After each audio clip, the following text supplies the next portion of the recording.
It is a basic Wednesday on Harvard College campus. Peter is returning from tennis practice, and Angelina is returning from college algebra. But she's still... How'd the tournament go yesterday? Oh, it went pretty well. I won.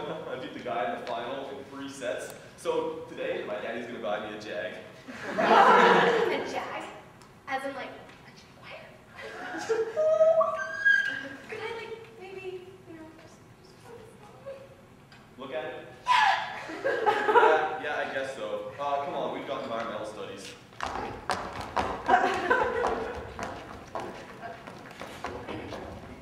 It is a basic Wednesday, or so Peter and Angelina thought. In fact, meantime, a high school senior named Gary was finishing an interview right there on campus. Well, Gary, I'm very pleased with your interview, and your resume was quite impressive. Well, thanks. I've always been a fan of the short to the point. Well, thanks. I wasn't finished, Gary. I just want you to know that I will do everything I can ensure get you an education here at Harvard. And well, you could say I have a little executive power here. Well, thank you, man. Peace.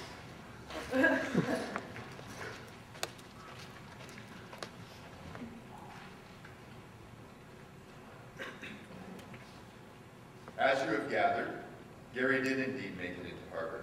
He is bored out of his poor skull, but otherwise seems to be doing fine. In American history, for instance,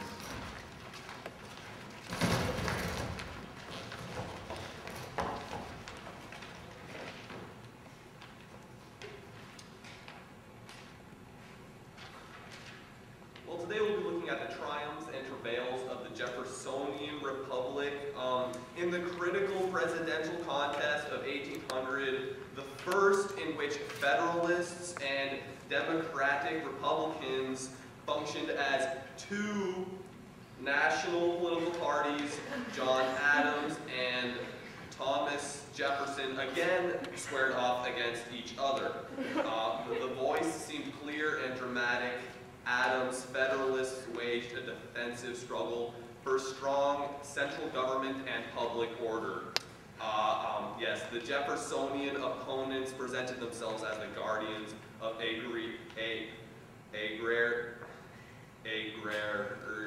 agrarian purity, liberty, and states' rights. Yeah, we'll need to memorize this passage, and we'll be tested on it on next week, okay, folks? Okay, for now, well, I'll pass back the tests from last week. Here we go. Yep. Well, only won 100% in this class, folks. Most of you need to brush up on the French and Indian War. Well, except for one of us, that is. But we won't get into any names, will we? Yeah, that'll do for today, folks. Retakes Monday for those of us who need to try that one again. So would you do what Joe was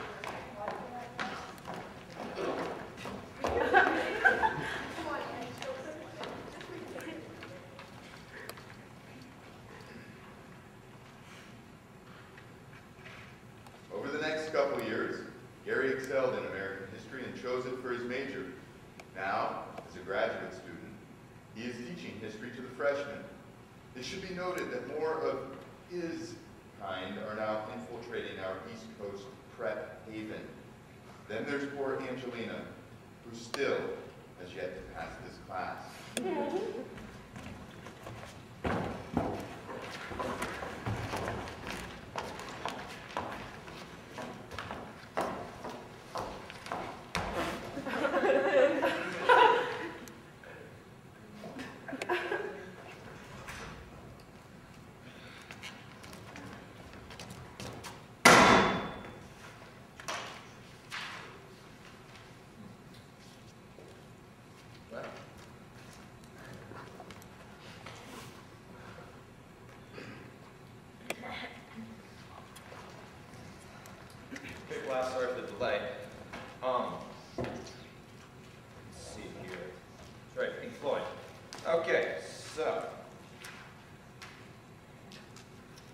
Pink Floyd, while not as quite remembered as fondly as say the Beatles, did pave a huge road related to prog rock, everything.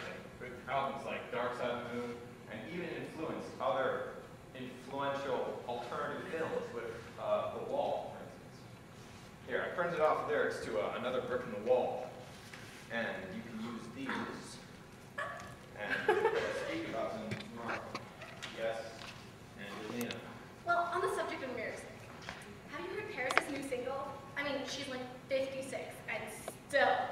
Who's Paris? Paris Hilton? Paris Hilton! Paris!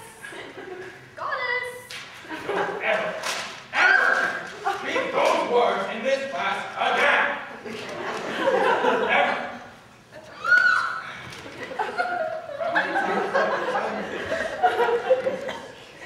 Okay, now, back to prog rock. Another big name that has influenced progressive music in the years to come was The Who.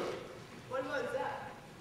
Led Zeppelin was an incredible influence on rock and roll as a whole, but not on prog rock specifically. Great question. Oh, we're out of time now, so, let's see, one more. Okay, buy Dark Side of the Moon and the Purple Pepper's Lonely Hearts Club Band, and do a compare contrast sheet by month. Have a nice day.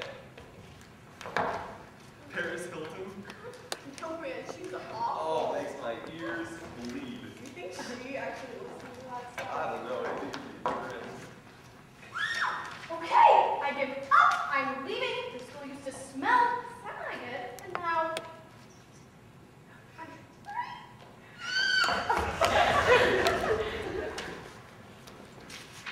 And that's it.